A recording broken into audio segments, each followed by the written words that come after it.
prometido a ele. Ele tinha que preparar o dote, ele tinha que ter uma casa, ele tinha que ter um trabalho.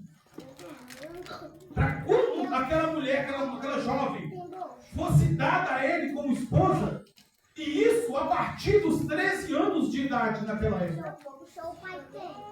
Quando ela fosse dada a ele como noiva, ele já tinha que pegar ela da casa do pai e colocar na casa dela. Ah, mas e a noiva? Ela ficava tranquila? Não. A noiva naquela época, ela ia para o campo aprender o que era ser uma esposa. Ela ia para o campo malhar o trigo. Quando ela entrasse uma aliança na mão dela, ela já tinha que aprender a lavar, passar, cozinhar e cuidar da casa. Hoje está tudo invertido. Você olha aí, muitos jovens, eu vou namorar, não sabe fritar um ovo. Mas irmão, eu faço miojo que é uma delícia. Manda varrer a casa. Debaixo das cadeiras, debaixo da geladeira, debaixo do fogão. Não sabe o que é vassoura. Vai no meio da casa. Como é que vai agradar o marido? Eu vou casar com uma jovem fulano de tal. Da 9 horas da manhã, está deitada ainda. No telefone.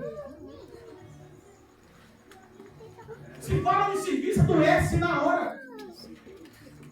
Passa mal rapidinho. Como vai se estabelecer um casamento dessa maneira?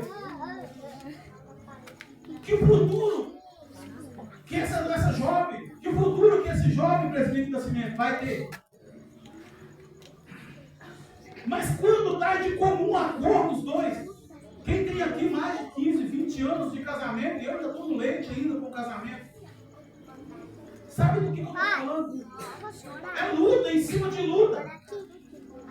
Mas tem pessoas que mesmo não sendo crente, eles sabem reconhecer que não se pode abandonar a tua esposa.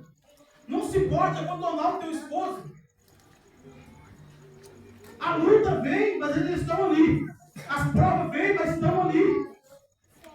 O vento se levanta de um lado para o outro, mas estão ali. O desemprego bate na porta, mas a mulher, o marido está ali de mão dada, um junto com o outro. Assim como Deus fez lá no início, que tirou da costela de Adão, para andar lado a lado, junto a junto, um com o outro.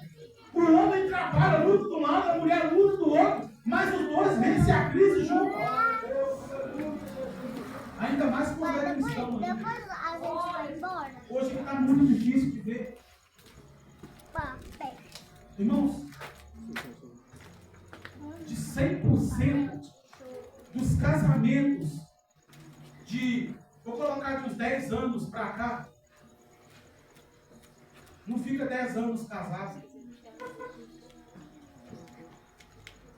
Existe falta de paciência. O marido já não tem mais paciência com a esposa.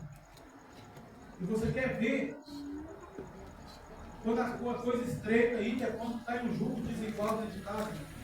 Quando o marido é crente, ou a esposa é crente, o marido não é, a esposa não é.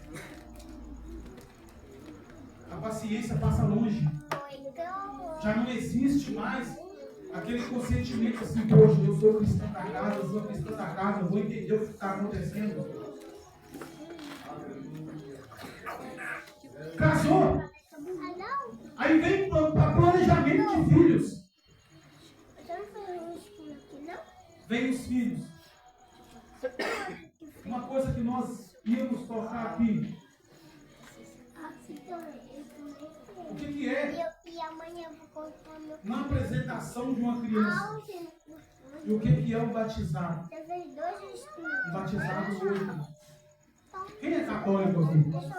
Tem algum católico aqui? Em nome de Jesus. Não estou criticando a igreja católica não, viu? Em nome de Jesus. Mas a Bíblia nos ensina que uma criança, ela tem que ser apresentada ao Senhor. A palavra de Deus fala que tudo aquilo que não é o Evangelho do Senhor Jesus é anátema. E a palavra anátema, ela é maldição. O casal casa, planeja filho. Quando vem o primeiro filho, ele leva para o padre batizar. Muitas das vezes, esse marido, essa mulher, esse pai, essa mãe, são pessoas direitas, pessoas trabalhadoras, pessoas que não gostam de nada errado. Pessoas que têm um caráter, que têm uma índole intocável. Mas criam seus filhos naquele mesmo sentido ali, naquela mesma comunhão. Mas chega um momento em que os filhos abandonam aquele caráter. Muitas das vezes aqueles filhos olham para o pai, olham para a mãe, e você não vê o caráter do filho baseado no caráter da mãe e no caráter do pai. E o pai e a mãe ficam se perguntando, meu Deus, mas onde foi que eu errei? Eu ensinei meu filho, eu fui testemunho da minha casa. Eu nunca usei droga, eu nunca bebi, sempre fui um homem trabalhador, sempre fui um bom pai, um bom marido. Por que esse menino é dessa forma? Por que essa menina é dessa forma? Uma coisa ele ou ela fez de errado. Em vez de pegar o seu filho ou sua filha, trazer na igreja e apresentar o Senhor, levou no padre e falou, batiza meu filho para mim. A palavra de Deus, o apóstolo Paulo fala assim, sejais meus imitadores, assim como eu sou o imitador de Cristo. Jesus, ele foi batizado, louvado seja Deus, com 30 anos de idade. A palavra batismo, ela quer dizer remissão de pecados.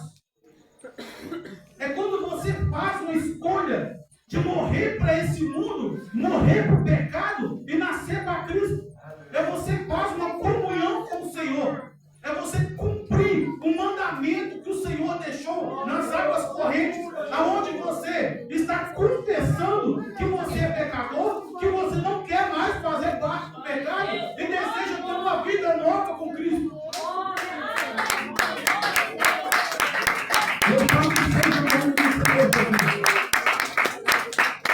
E ali, quantos presbíteros, eu vejo presbítero Nascimento, quantos batizados, irmão, eu não fiz, né, presbítero Nascimento? Quando a pessoa desce as águas ali, espiritualmente, tudo aqueles pecados, todas aquelas coisas ruins ficou ali. E ela renasce como uma pessoa nova para Cristo Jesus. Você já leu uma matéria aí? Tem certeza que cada um de nós leu uma matéria de uma criança assassinada. A gente fica com aquela ira, aquela raiva, mas gente, um inocente, essa criancinha não sabia de nada. Essa criança é um inocente. Se essa criança é inocente, que pecado que ela tem? Se o batismo é para remissão de pecados, por que a gente está batizando as nossas crianças se ela não tem pecado? O seu filho, ele é inocente. Ele não tem pecado. Ele vai ter noção do pecado daqui a alguns anos. Você não tem noção do que você fez ou do que você vai fazer com o seu filho.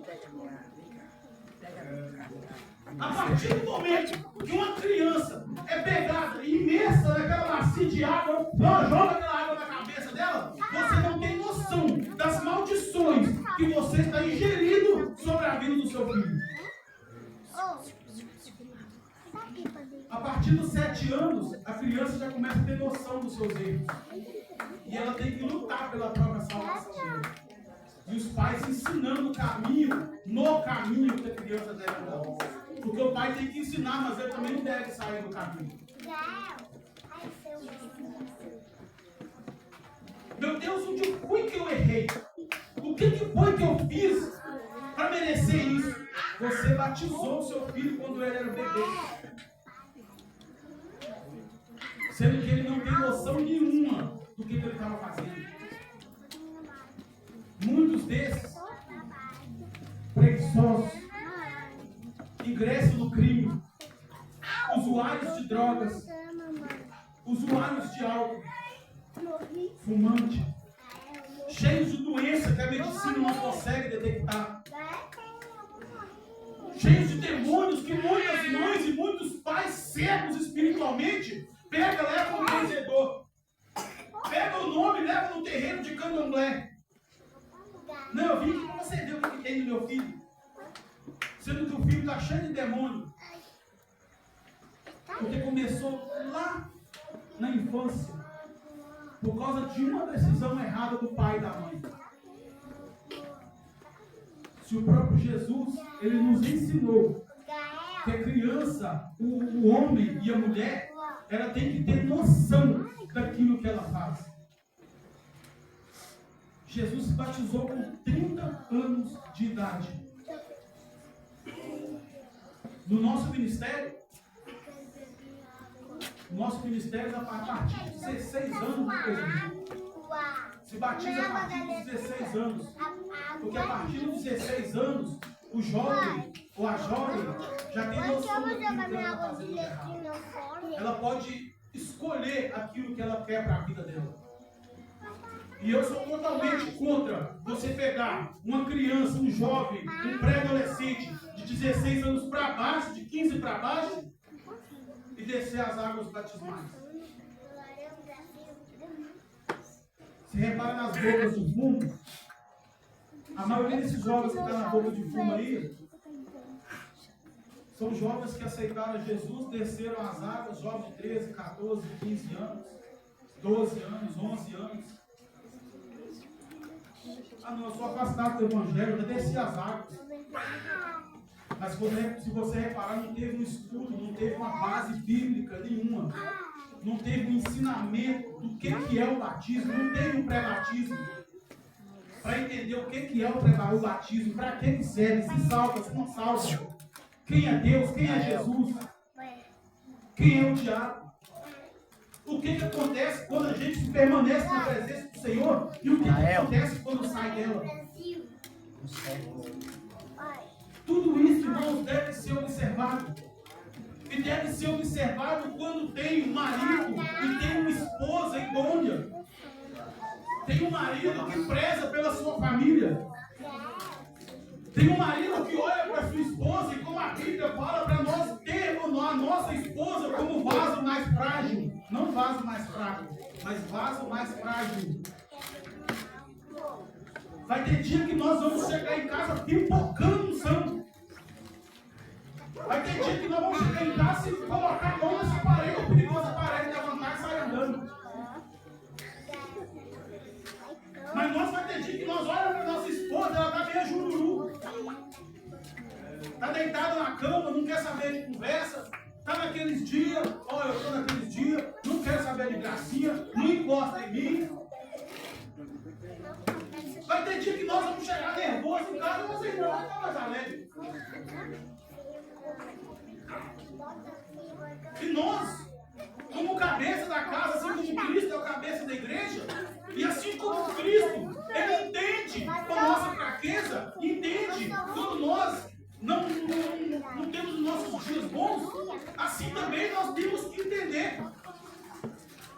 Mas também os nossos esposos também têm que entender que o marido tem dia que o marido chega cansado, nervoso. O marido luta todo dia no trabalho, às vezes cai andando. Nossa, eu já caí demais.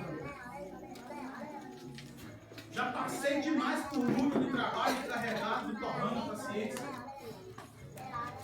Só que eu tenho que entender também que eu não posso chegar e descarregar na minha esposa, nos meus filhos, pelas ilhas que eu passei no meu trabalho. E eu também não posso levar para o meu trabalho os meus problemas dentro de casa. Irmãos, quando nós entendemos que nós temos que amar e cuidar, e o amar não é que você vai deixar fazer tudo o que quer, não é que toda decisão que a mulher tem que tomar, não é isso mesmo, não é toda decisão que o seu marido tem que tomar, não é isso mesmo. Mas toda decisão que a mulher tomar, decisão que o marido tomar, nós vamos sentar aqui, vamos conversar. Vamos colocar a nossa renda mensal na mesa e vamos ver se sobra. Porque nós não podemos gastar mais daquilo que nós ganhamos. Eu conheço alguns clientes dessa maneira. No meu trabalho mesmo, uma moça lá perguntou para mim assim: eu e meu marido, nós não ganhamos mal, mas todo mês nós não conseguimos quitar as nossas dívidas. Eu falei para ela: você já parou para pensar que vocês gastam mais do que vocês ganham? Falei com ela: ó, você tem 2 geladeiras na sua casa, para quê? Você tem 3 panelas de pressão? Irmão, não é que eu fui reparar a vida de ninguém, não. Mas toda vez que chega no serviço, eu comprei uma panela de pressão.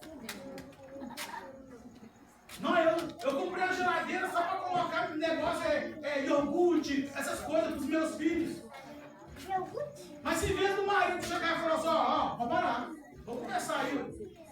Não, tudo que quer fazer, não, pode cobrar e nós dá conta. Aí quando vai ver, tem gente cobrando no portão, batendo no portão, chamando de mau caráter. Esses dias ele chegou em mim, o homem chegou em mim e falou assim: Rodolfo, eu vou ser consagrado presbítero na Assembleia de Deus, o que você acha? Paga suas contas primeiro. Paga o que você deve primeiro.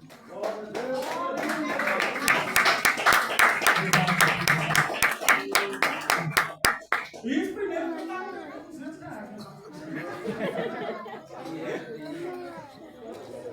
Eu já dei isso, né? Eu falo que você deve primeiro. Porque se você for pegar um táxi uma hora aí, né, e a pessoa pegar: você conhece fulano de tal? Eu conheço. Poxa, me deve R$300. É mesmo? Eu sou pastor dele, eu consagrei a presbítero. Imagina para você ver a lição que você não vai entender. Não, você está certo. E conversa com a sua esposa. Porque senão, nada feito. Então, irmãos, quando há diálogo, você pode ter certeza que um casamento chega a 30, 40, 50 anos. Pastor Isaías, quanto tempo eu montei de casar? 53 anos. Oh, glória a Deus. Isso é bodas de aço. Mas nem bodas de ouro, mas não. Esse ouro, irmãos, nem derrete não, essas bodas aí não. Muito diamante.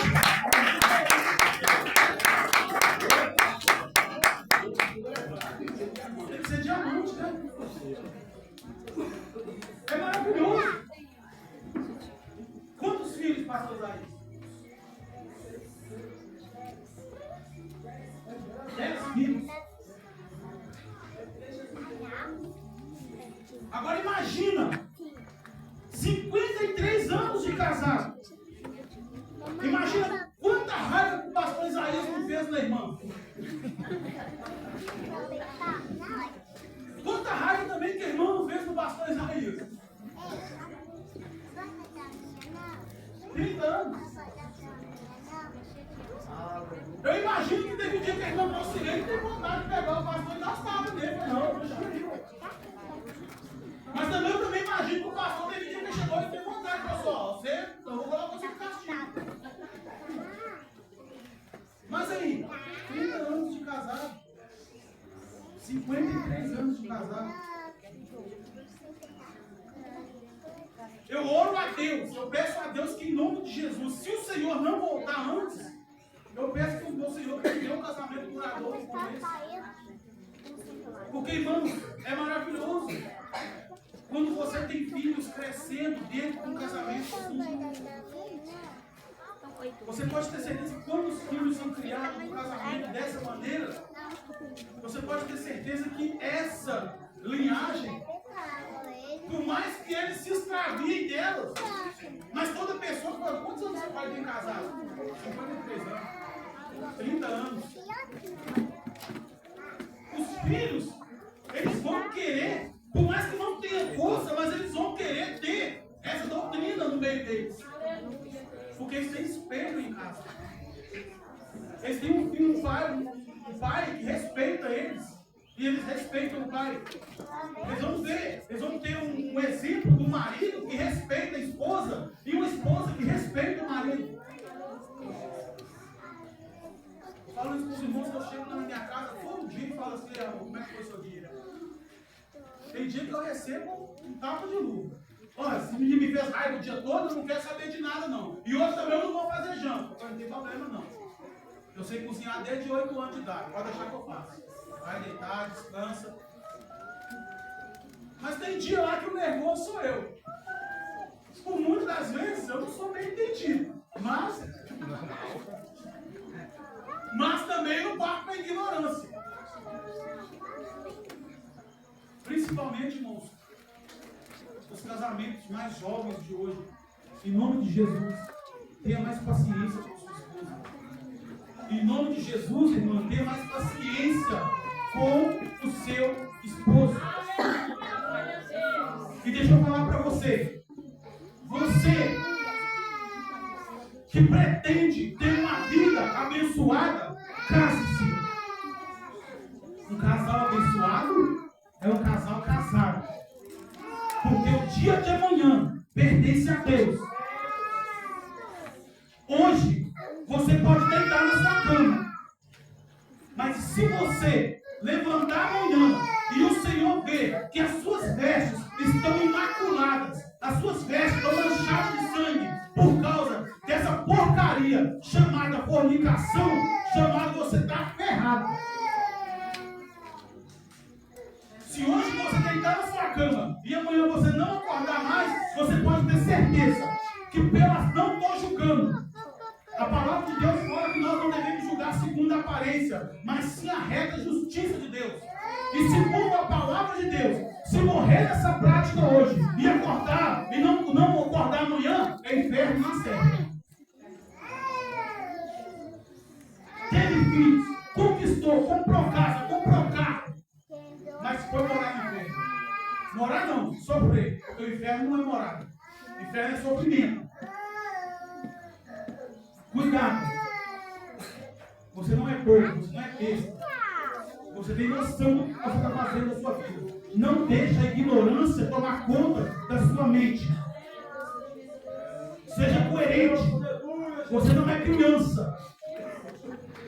Seja coerente. Uma palavrinha mais clara. Uma palavrinha mais clara. Vamos tomar vergonha na cara? Essa é a palavra. Vai criar seus filhos nessa vida? E amanhã os seus filhos vão crescer.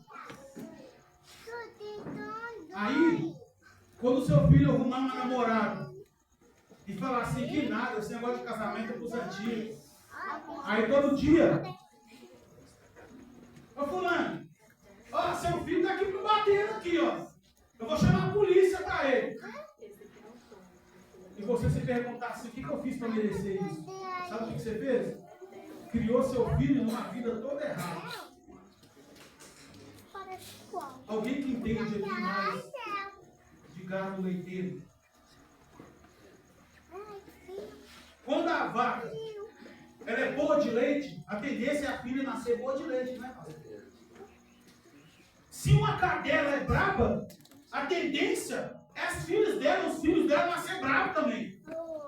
Se você monta numa égua parceira, a tendência é o potro nascer parceiro. Mas quando o filho ele nasce numa vida errada, a tendência é ele viver uma vida errada. Por quê? Os pais não quiseram consertar para ensinar os seus filhos. Os pais foram a vida toda brigando, um agredindo o outro com palavras. Muitas das vezes enfiando a mão na cara do outro. A mulher com espírito de cangaceira voando no pescoço do marido. O marido lá com o espírito de incrível Hulk querendo apertar o pescoço da mulher. E os filhos vendo aquilo tudo. Aí quando crescer o seu filho vai querer o seu espírito de Bruce Lee na vida dele. E a filha vai dar um espírito de Maria Bonita na vida dela, querendo arrancar facão para todo mundo. Porque viram os pais com essa pouca vergonha. Mas se os pais criaram os seus filhos Casados, o marido amando a esposa, como a igreja, como a Bíblia manda. A esposa mandou amando o marido, como a Bíblia manda. Os dois se amam, ensinando os filhos no caminho que deve andar, como a Bíblia manda. Você pode ter certeza que você vai estar livrando. Lá tem 10 filhos, você está livrando 10 almas do inferno. Eu tenho 5 filhos, você está levando 5 almas do inferno. Você está ensinando as 5 almas, 10 almas a não irem para o inferno. Ah, mas meus filhos querem fazer a obra de Deus. Não impeça eles. Deixe os seus filhos fazer a obra de Deus. Não seja um carnudo. Porque Deus vai cobrar de você. Vai chegar um momento que você vai ter que prestar conta. Na hora que for aberto o livro das obras lá, você vai ter que prestar conta. Cuidado. Nós temos que tomar muito cuidado com isso. Isso é coisa séria. O que eu falei aqui da criança ser batizada, o que eu falei não, que o Espírito Santo de Deus falou sobre a criança ser batizada. Em momento algum, eu ataquei a igreja católica, não. A minha Bíblia me ensina que eu não devo fazer isso. Eu tenho 3 filhos. Uma moça de 12 anos, vai fazer 12 anos agora, dia 14 de julho. Tenho uma menina que vai fazer 4 anos, agora dia 21 de junho. E tem um menino que fez dia 31, agora 1 ano. Todos os 3 são apresentados. Todos os 3 eu coloquei nas mãos do Senhor. Quando você apresenta a criança para o Senhor, você fala: Senhor, é do Senhor, não é minha não. O Senhor faça aquilo que for melhor aos seus olhos, aquilo que for melhor da sua vontade. Mas se você pega uma criança e batiza ela, você está dando à criança o direito de ser um pecador quando crescer. Você está dando à criança o direito de usar o que ela quiser, de fazer o que ela quiser. Porque ela não foi apresentada a Deus. E se uma criança não é apresentada a Deus, você pode ter certeza que temor a Deus também ela não vai ter. Então vamos prestar atenção. Nós temos exemplos de casamentos duradouros. Nós temos exemplos de pessoas que criaram seus filhos como verdadeiros servos de Deus, como verdadeiros filhos, como verdadeiros pais de família e como verdadeiras mães de família. Aprenda a criar os seus filhos. Na Bíblia você tem muitos exemplos. Na Bíblia você tem muitos exemplos. Vamos ser mais coerentes. Vamos deixar Deus trabalhar mais no nosso meio, no nosso casamento, no meio dos nossos filhos. Vamos pagar mais preço, vamos orar mais, vamos jejuar mais em favor dos nossos filhos. Porque hoje também tem crente que jejua por todo mundo. Uma alma chega na igreja, eu vou jejuar por aquela alma. Eu vou jejuar por minha vida espiritual. Eu vou jejuar por uma campanha que eu vou fazer na igreja. Eu vou jejuar por um culto ali. Eu vou jejuar por uma visita. Mas não jejua pelo seu casamento, não jejua pelos seus filhos, não jejua, não paga o preço da sua família, não faz uma campanha do monte pela sua família.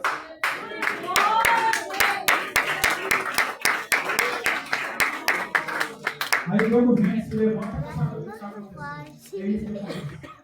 Amém? Que Deus abençoe os irmãos em nome de Jesus. Que o Espírito Santo de Deus ele continua falando no coração de cada um dos irmãos. Eu quero aqui na frente chamar o presbítero Nascimento aqui, louvado.